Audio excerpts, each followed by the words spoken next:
The Oxide Ceramic ink is porous yttria stabilized zirconia ink, again developed by the lab by dispersing these nanoparticles in a polymer suspension. The lab developed this ink as a part of an internal project to develop a porous ceramic membrane supports to capture CO2. We can use these systems for filtration application as well.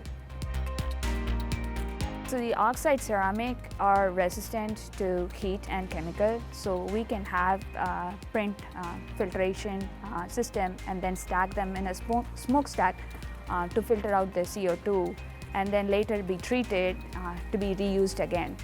This ink is versatile and it can be used in two different printing techniques.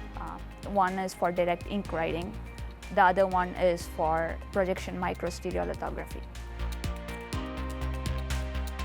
The ink is available for commercialization. LLNL has partnered with Millipore Sigma to make small quantities of the inks available for researchers and companies.